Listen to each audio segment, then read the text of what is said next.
A day after the family of Kulbhushan Jadhav, the Indian man sentenced to death in Pakistan, met him in Islamabad, India has called the entire exercise graceless and said the overall atmosphere at that meeting was intimidating. Now, Mr. Jadhav's mother and his wife, now we're told, were forced to change their clothes. They were not allowed to speak in their mother tongue. Kulbhushan Jadhav, in fact, apparently responded to them in English in what sounded like scripted answers. His wife's shoes, mysteriously, were never returned. Now, Mr. Jadhav met his wife and mother for around just under an hour, 45-50 minutes or so, across a glass screen. Yesterday, he was, of course, arrested last year and has been sentenced to death on charges of spying. But India has described the entire exercise as a sham, saying that it was conducted by a kangaroo court.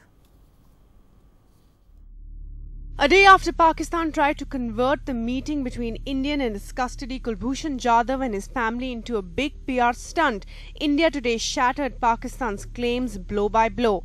Pakistan yesterday made a spectacle of Jadhav meeting his mother and wife separated by a glass wall. Cameras beaming out images by the second to the media, followed by Pakistan's grandstanding at the Foreign Office press briefing. This day was chosen for the humanitarian meeting of Commander Jadhav with his wife and mother.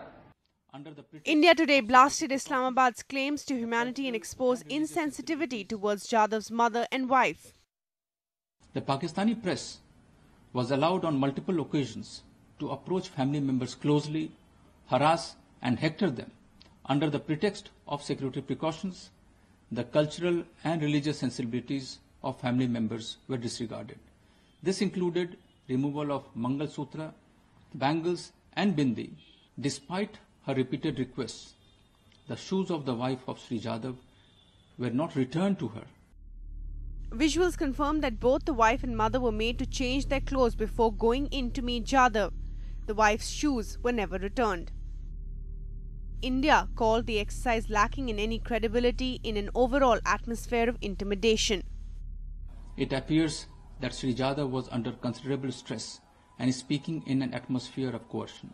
Most of his remarks were clearly tutored. उनका अपमान वो सारे भारतीय महिलाओं का अपमान है। मैं यही कहता हूँ भारत सरकार की कि उनको मानव हक का उल्लंघन किया है करके केस डाल दो। The emir responded after a day of deliberations at Sushma Swaraj's residence, attended by both the junior ministers in the Foreign Ministry, the Foreign Secretary, the Deputy High Commissioner to Pakistan J.P. Singh and the Joint Secretary to Pakistan, along with the family of Kulbhushan Jadhav. India said that Pakistan had violated the terms of the meeting worked out between the two sides. The media was allowed too close to the family, which India had clearly said it did not want. The Deputy High Commissioner was separated from the family. He missed the beginning of the meeting and he was only allowed in after much negotiation, and that too behind an additional partition. India making it clear that this is an attempt by Pakistan at choreographed propaganda. With Bhairavi Singh, this is Nimisha Jaiswal for NDTV. Well, let's get on with it. Let me introduce my panel to you right away. I'm joined by former diplomat Kanwal Sibal. Also joining me in the Delhi studio, Khushbu of the Congress, Professor Rakesh Sinha, RSS Charak, and Ejaz Ilmi of the BJP. But let me start this evening first by going across to Arvind Singh and Subroto Mukherjee, who are friends of the Jadhav family. Arvind और Subroto, हमसे बात करने के लिए बहुत शुक्रिया. मैं समझ सकती हूँ कि ये काफ़ी मुश्किल समय होगा आपके लिए. आपने फैमिली से, जाधव परिवार से बात की है. आज तो पूरे देश को पता चल रहा है कि उनके साथ क्या हुआ, लेकिन ये तो बहुत ट्रॉमेटिक एक्सपीरियंस रहा होगा उनके लिए.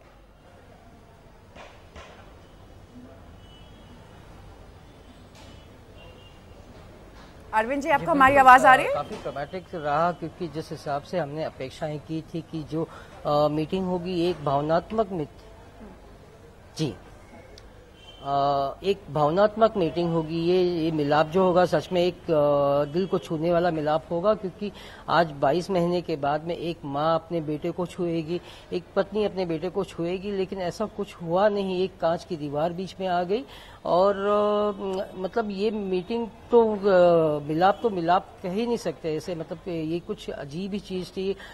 जब आप ह्यूमैनिटेरियन ग्राउंड के ऊपर कह रहे हैं कि मानवता के आधार पर हम मिलने दे रहे हैं, तो आपने मानवता दिखानी चाहिए. सबसे बड़ी बात तो यहाँ मानवता की सबसे हीनता हुई है. So it was not expected on any ground that this kind of thing would be happen. This would happen this way. But has the family, sir, been given any clarity when they were there, why they were being asked to change their clothes, remove their bangles, bindis, their Mangalsutra? Any clarity? Was there any explanation offered? The shoes were never returned?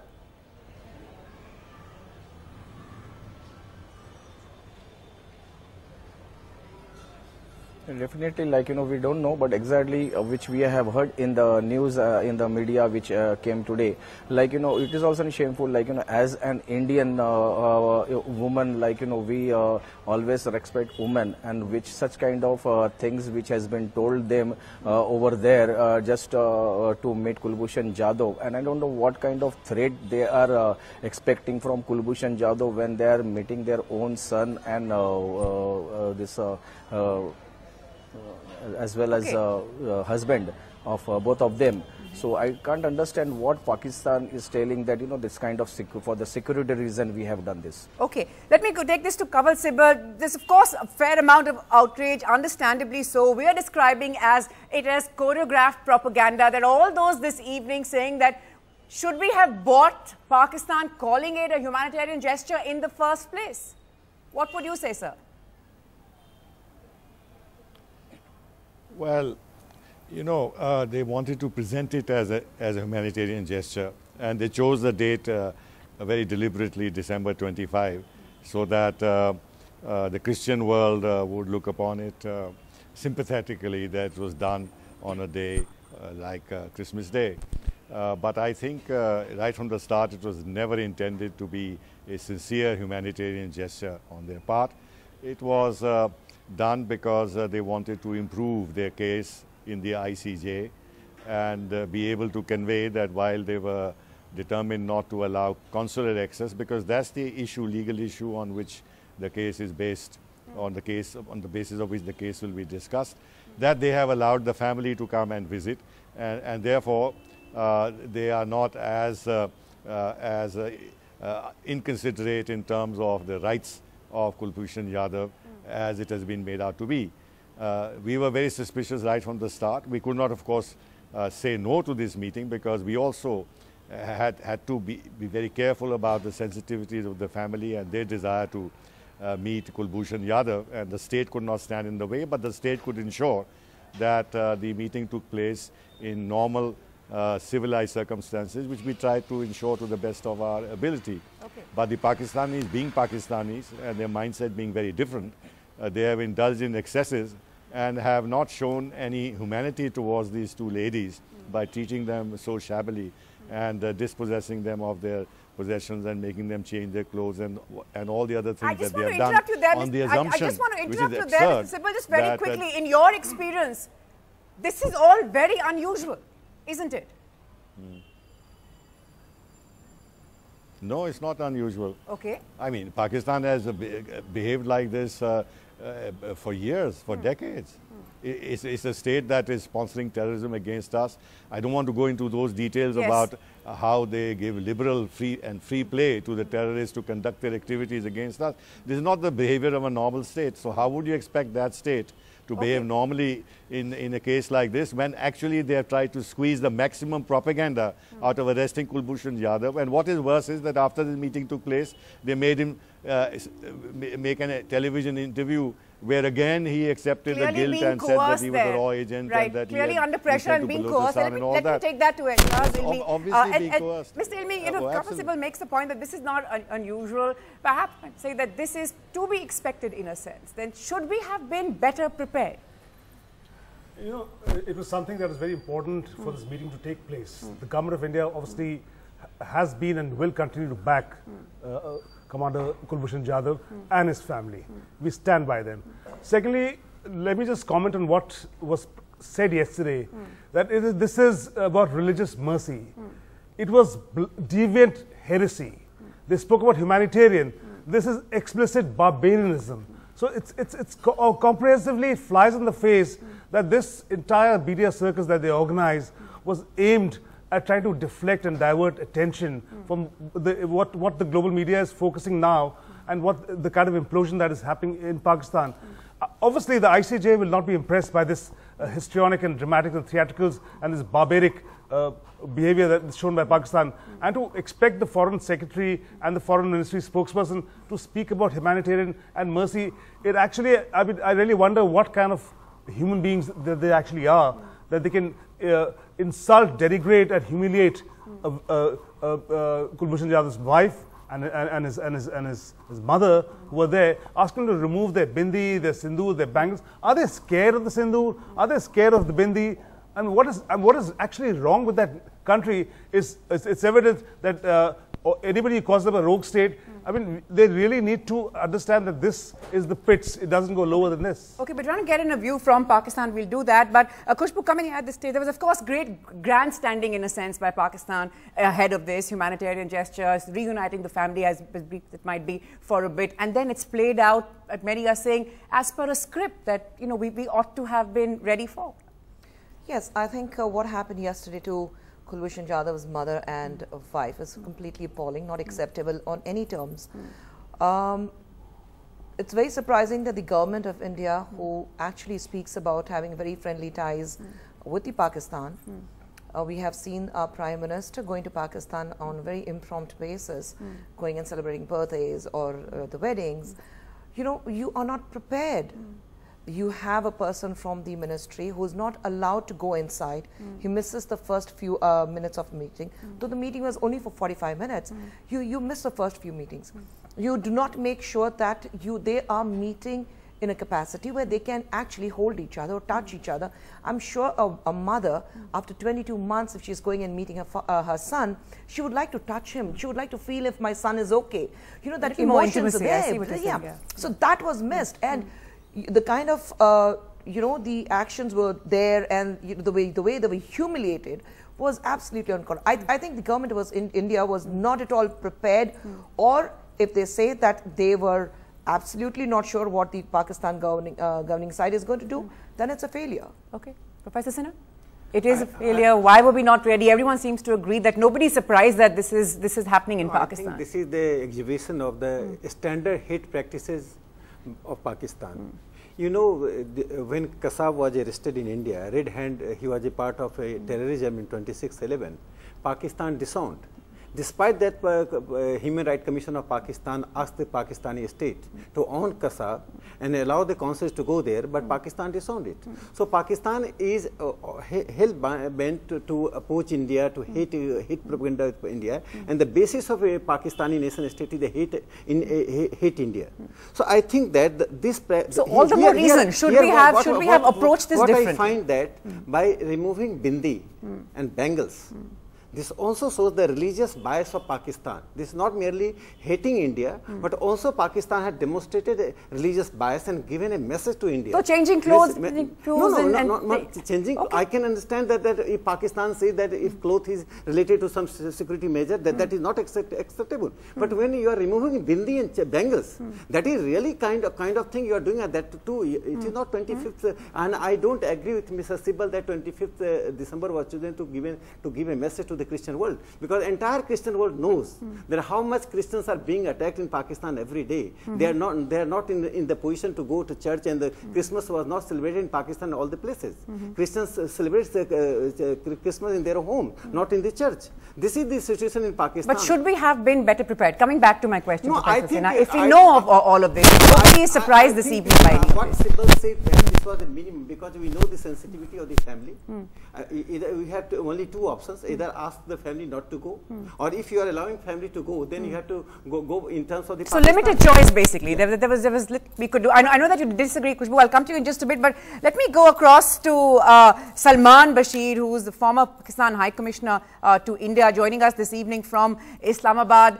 Bashir, you know, you're hearing the kind of anger and outrage that we are seeing here in India after details have emerged of just how that experience went, of that meeting which Pakistan had built as this great humanitarian gesture. India now describing it as choreographed propaganda, sir. What would you say?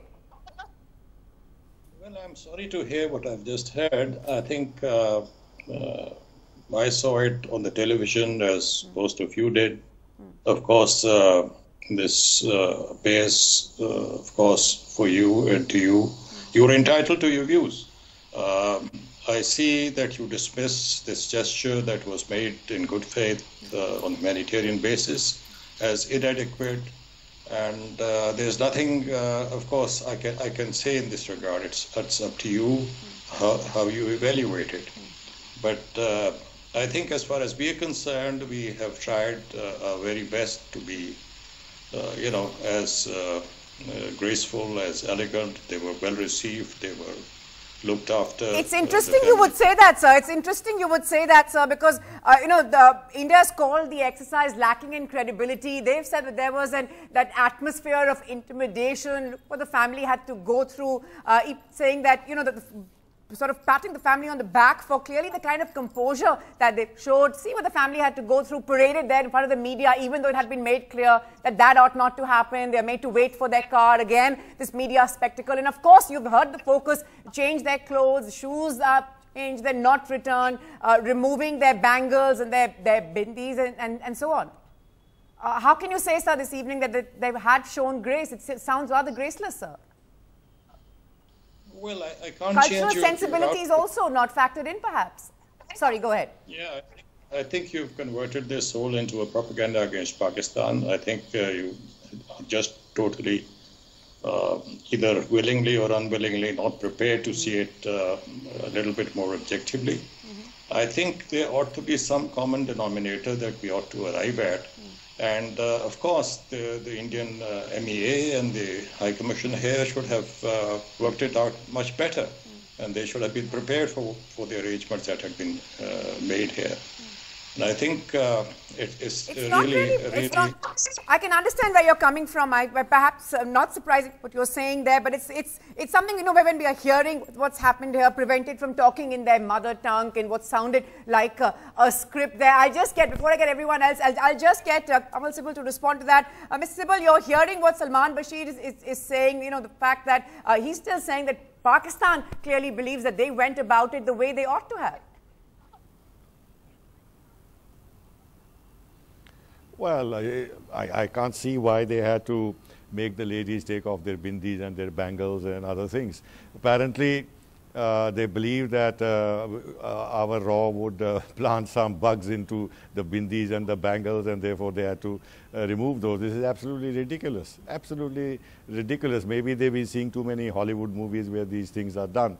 Can you imagine in a state like India, where the government, if it were caught doing this on innocent women who are going to see their son who is on the death row, there will be a hullabaloo in this country against the government for manipulating these women like that. There's no way. But Pakistan has its own standards, and also not allowing them to speak. And you see, there's another thing. They didn't want any direct contact between the ladies and Kulbhushan Yadav, because he could have said something privately in low voice or whatever, which might then be conveyed to the Indian government about what really happened, and this could embarrass the Pakistan government. So they made sure that there was no physical contact. And secondly, okay, if it's a humanitarian gesture, but at the same time they neutralized this gesture by making Kulbhushan Yadav make a statement on television acknowledging which again, his nobody's guilt really and buying. else. At least nobody in Because India is, they of wanted course, to buying make it. sure It does sound that entirely choreographed. But I just want to come back to your comment there, Dr. Sinha. I'm just coming to that. Just one moment, Mr. Sibal. I just want to come back to your comment there. Again, the focus on Mangalsutra. This could easily have been anybody else. So do we really need to go down that road? I mean, it could have been a woman of any faith, for instance. I don't want to use the term, but I am using, and I am conveying Mr. Basir. This is anti-Hindu hate of Pakistanis. And the Pakistan was formed on the basis of anti-Hindu hate. But and isn't that taking away from the story at hand, sir? Doesn't that take away from, this could have been someone from any faith. It would have still been horrifying if her bangles had been removed. Let me complete here. This is also insult of a woman.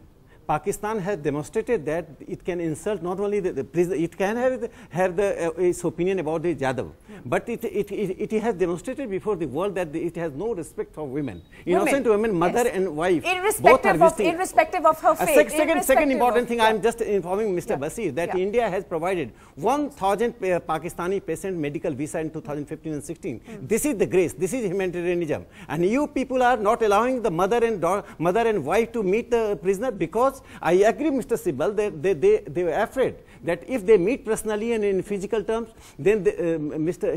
Jadhav can reveal something which is supposed to be revealed, because he is under the threat of death, which is quite apparent. I'll get Mr. Bashir to respond to that quickly before I take this to Khushbu. Well, of course, I'm rather amused by the rhetoric that I hear from your side. And I think you're stretching it, by my reckoning, too far.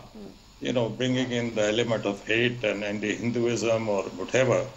I think all of this sentiment is rather misplaced. And, you know, if we had really been nasty, or we wanted to be nasty, these women could have gone and met him in a cell somewhere behind bars, and would that have been better? It could be argued that this wasn't really very different in a sense anyway, separated by class, so there really was no intimacy, as perhaps was the feeling when it was announced that they would be meeting here. Before I get Ajaz and Khushbu, you want to come in? No, I would like to say that what Dr. Sinha said about being an anti-Hindu, I think it's not about anti-Hindu, it's just about anti-women, anti-India basically. And I would like to correct Mr. Salman Bashir. I would like to ask him, does he not know, does Pakistan does not know that the basic every Indian woman wears a bindi, wears a Mangal Sutra, wears bangles. So are they completely alienated to the culture or the rituals of India, where they go and a married woman goes there and you say that you remove the Mangal Sutra? The Mangal Sutra is removed only when you are widowed. So that we have to keep it in mind. What is it that the Pakistan Pakistan has been absolutely alienated from the cultural sensitivities of India, and the way they have insulted an Indian woman. I'm not going to buy the theory saying that it's anti-Hindu or anti any religion. I would agree with you there. So I would agree anti-Indian basically. Just give me 10 seconds. India is not about Hindus alone. We should not be so much idealistic in that regard. You just go and see the women in Pakistan, Hindu women in Pakistan. But we should take this issue for what it is. They are not allowed. They are not allowed in public. No. This is anti-Hindu. What Mangal Sutra, Bindi and bangles. Mangal Sutra, Bindi and bangles are the Hindu women basically. And this is Pakistan is based on anti-Hindu, hate Hindu propaganda. That is hate India propaganda. Then they have exhibited again, before is the that world. taking away from the core issue? This is just a wife and a mother who waited all this time, had a lot of hope, and then it turns out the way it is. Yes, Ajaz, you wanted to make a point. You know, let's not have these diplomatic niceties and finesse. Let's call a spade a spade. It is evident that you have this distressful, demeaning exercise of trying to vilify and portray women from India, Jadhav's mother and his wife, and in such a manner to intimidate them in such a fashion, to make sure that, and you make it a spectacle, and you call 143 international media organizations and parade this situation.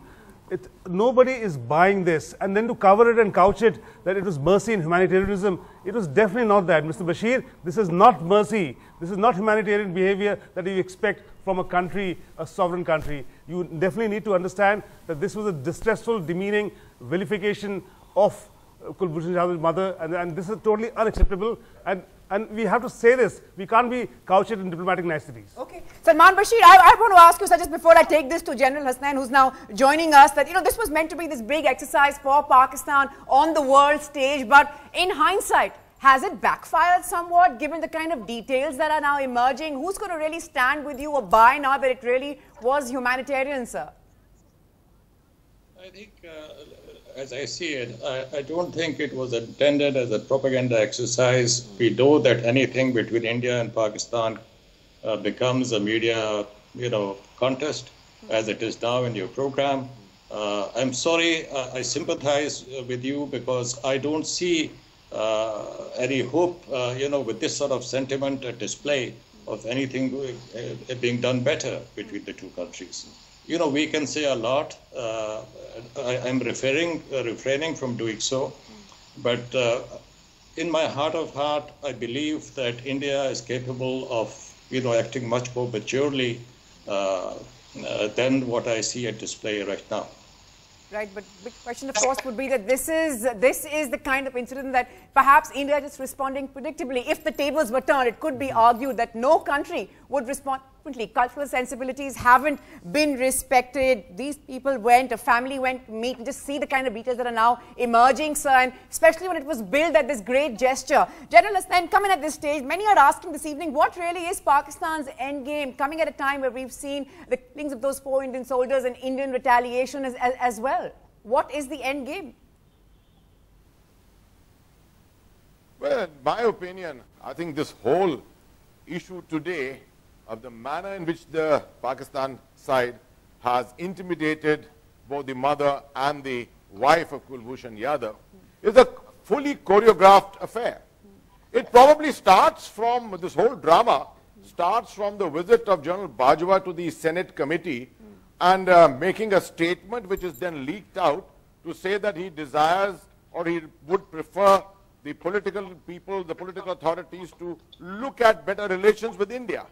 It starts from there, offers of allowing the mother and the wife to come and meet the alleged spy, and then on the 22nd of December, going ahead with a BAT action, a border action team action across the line of control. Now, all these events, if you see them put together, it is what typical intimidation, the choreographed intimidation which Pakistan carries out, political field, diplomatic field, military field.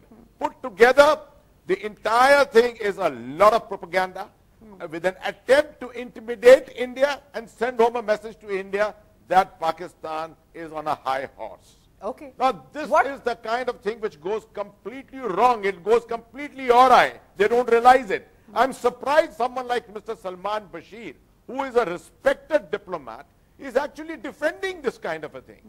In fact, what he is doing is sending out some very negative signals about the manner in which educated people, well-placed people in Pakistan think about the actions that their own government is doing against such people. Before I get Mr. Bashir to respond, I do want to ask Ejaz, what about India's response? There's a lot of talk this evening about what would be the best response to this. We know that the family came back, they met the foreign minister, they met other junior ministers in foreign ministry, but what sort of response, if any, are we looking at besides this outrage? We've seen the statement of the Ministry of External Affairs. Well, let me just say that this is something, this demeaning, distressing insult is something that is not easily forgotten. And we are a mature, responsible country.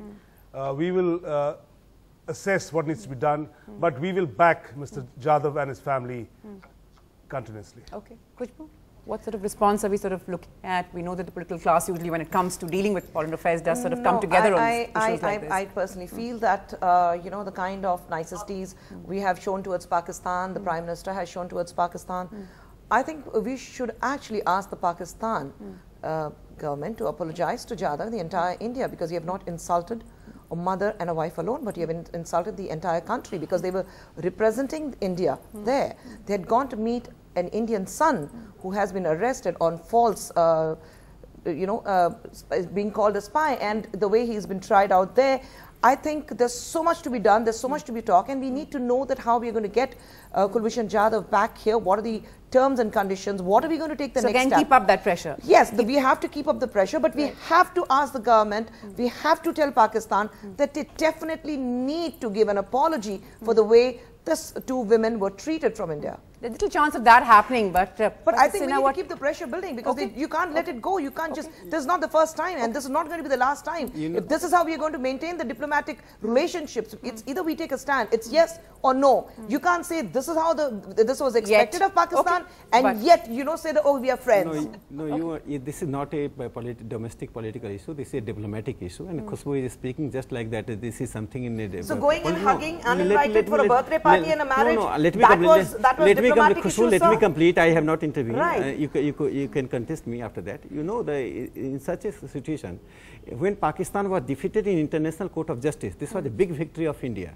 An entire Pakistani press, Pakistani military, Pakistani intelligence condemned the Pakistani state, and they downwrote that 40 minutes Pakistan is spoiled in the International Court of Justice. It got 90 minutes, it is spoiled 40 minutes. That is the reason that now Pakistan is trying to appease is the fundamentalist. Those who are controlling Pakistan, these fundamentalists are in army. They are basically jihadi. And I consider Pakistan as you're jihadi saying the state. end game is again what's happening to Jadhav at the International Court of Justice. More and more pressure on Pakistan, and getting exposed. Pakistan getting exposed, self-exposure of Pakistan, that it is a jihadi state. It is not a normal nation state. It is acting as a jihadi state. Okay, Ms. Bashir, I need to come back to you for a response on that. Again, the focus again with the kind of details that is now emerging. The focus again, I'm sorry to just ask you the same question over and over again, is the fact that has this backfired on Pakistan? Has this not played according to the script that Pakistan wanted or had in mind? I think our Ministry of Foreign Affairs spokesperson's statement was clear, categorical. He did not rule out consular access. He did not rule out further visits. You have made it into something about culture, something about women, something about faith. I think if we want to respond in kind, we can also say that this was about terrorism, this was about subversion, this was about India's role in creating instability in Pakistan, and Jadhav was just a simple spy and a terrorist. I'm not saying that because I don't want to sort of upset you more, because I think all of you are just too much roiled up with your impressions. And of course you are entitled to that. We are concerned to our citizens, not like Pakistan. Pakistan is not concerned about the Kasab because Pakistan disowned Kasab. We are concerned about innocent citizen. You are creating a narrative by arresting an innocent person and just creating a narrative that you are a spy. You have seen your position in the International Court of Justice. You are transcending the International Court of Justice verdict. You don't have words to condemn the International Court of Justice. Okay, are you going to condemn the International Court of Justice? Its verdict? Professor Sana, let him finish. I applaud you for what you are saying, because you are saying it with such great sentiment. You're talking about the International Court of Justice. I don't want to get into this altercation with you people, because I think it is, to me, sorrowfully, and I think it's been misunderstood, this whole situation. I'm not saying you're doing it deliberately, but I would, if you were for a second, to look at it a little bit more generously at the gesture. But guys, that's you would agree a bit difficult to do. I mean, if Pakistan, perhaps one way for Pakistan to respond would be to see all that India is upset about, and then perhaps try explaining it from the face of it when we see what we do see. Then you would agree that it's difficult to not sort of sit up in shock and horror, Bashir. But I'll take that back to General Hasnain. Hasnain, of course, this is quite clear that this is not going to affect what's going on at the International Court of Justice, but Pakistan and where it stands on the world stage, how much of a setback on that? Well, as far as my opinion is concerned, I think this entire thing has actually backfired on Pakistan in a very big way. Pakistan is a rogue state, as it is very well known. The only unfortunate thing is that we, from the Indian side, have not been able to make sufficient endeavors to actually nail the lie and actually brand Pakistan a rogue state, the manner in which it is in the international community. What we need to do is be much more proactive and use this particular case as a trigger for that. Okay. Because I think it provides. Let me just take that before we wrap. Let me just take that to Ijaz. Will that happen? Will we get the point that General Hasnain is making? Will we get more proactive about this now? Like Khushbu said, how much more provocation really? You know, we spelled it out. The MEAs clearly spelled it out that this is definitely not acceptable. It's humiliating. It was distressful. It was distasteful. It was demeaning. It was barbaric. So as we are very clear, and obviously we back our own citizens, and we intend to take it up at the right quarters in every multilateral fora that it concerns. Okay. Well, on that, I'm just completely out of time, but the last word on this clearly hasn't been spoken. How is India going to deal with it? What is going to be the kind response? Inspired a thought tonight, of course, for Kulbhushan Jadhav's family, his mother and his wife and all that, they've had to go through a choreographed affair, choreographed propaganda is how India's termed it. Well, thanks all so much for your time this evening. Like I said, we will, of course, be meeting more on this big story. The International Court of Justice still has to play its big role on this. But